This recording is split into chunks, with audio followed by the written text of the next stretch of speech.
He was out there. Alone. 4 or 5 days.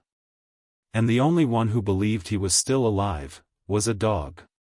These were the haunting words of Special Agent Maria Clark, as she stood before the nation during a press briefing no one would ever forget.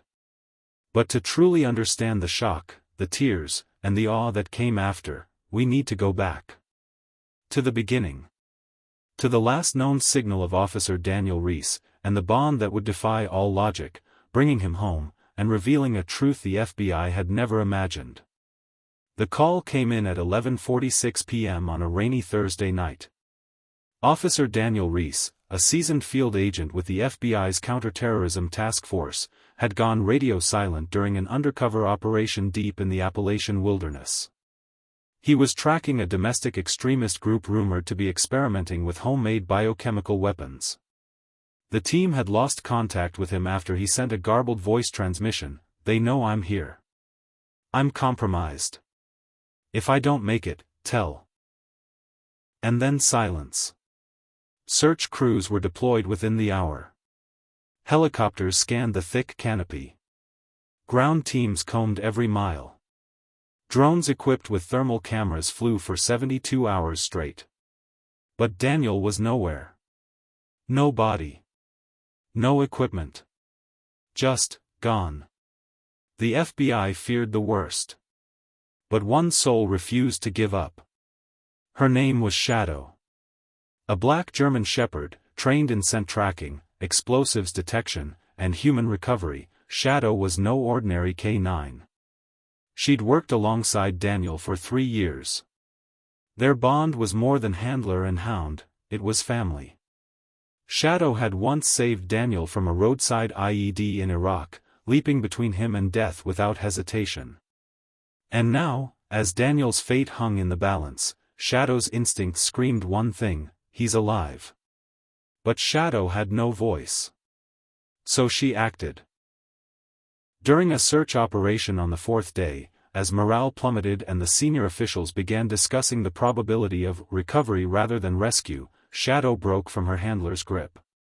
A flash of fur against the gray mountain mist, she ran. "Shadow," barked Agent Clark, but the dog didn't slow. She ran for miles, through mud, rivers, jagged stone trails. Her feet bled. Her ribs brushed tight under her coat, a sign of sleepless days. But she pushed on, driven by scent, and something deeper. 6 hours later, Shadow barked. A sharp, panicked cry that echoed into the wilderness. The search team, alerted by her GPS tag, moved in fast. They found her outside a half-collapsed hunting shack, circling the perimeter like a guardian. Inside was Daniel. Alive. Barely. Emaciated, dehydrated, with a bullet lodged in his shoulder and a piece of glass cutting deep into his leg, he lay curled in the corner beneath a blanket of dirt and debris. But his eyes opened when Shadow nudged him. "Shadow," he whispered. He wasn't alone in that shack, either. Next to him, something wrapped in burlap. Daniel was airlifted out. Shadow never left his side, sitting quietly in the helicopter, one paw on his chest as the paramedics worked. What happened next, though, would shake the very walls of the bureau. The burlap bundle Daniel had dragged into hiding contained not just survival gear, but a small, stolen metal case. Inside it, sealed vials of a clear liquid. Daniel, in his final moments of consciousness before the rescue, told his team.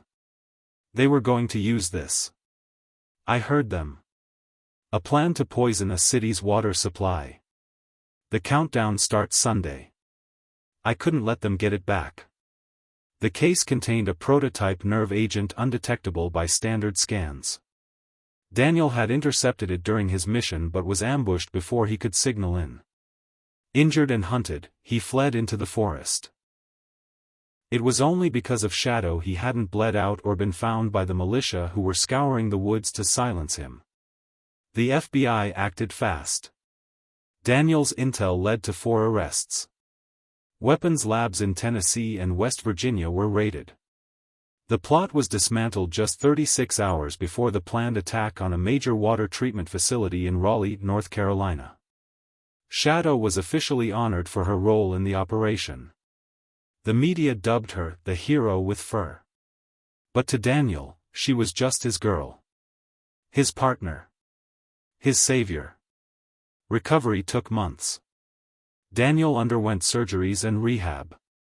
But he never once complained. Not about the pain, the trauma, or the nightmares. Because the bond he shared with Shadow reminded him every day why he fought, for those who couldn't. For the innocent. And during his first public appearance post-recovery, when asked how he survived 5 days in the wilderness with only one arm functional, no food, and dwindling hope, Daniel smiled faintly and said, "I didn't survive. Shadow found me before I died." Years later, when Shadow passed peacefully in her sleep at the age of 14, a special ceremony was held at FBI headquarters. A bronze statue now stands in the K9 courtyard, a German shepherd mid-run, her ears back, eyes locked forward. At the base, a plaque reads, "To those who believe when no one else does. To loyalty beyond language. To Shadow." In the end, this wasn't just a story about a rescue. It was about a bond, silent, steadfast, and unbreakable. A bond that not only saved a man, but prevented a national catastrophe. Shadow reminded us all that love and loyalty aren't always spoken. Sometimes, they bark.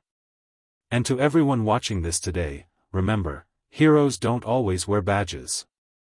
Some walk on 4 legs and lead us home when we're too lost to find the way ourselves.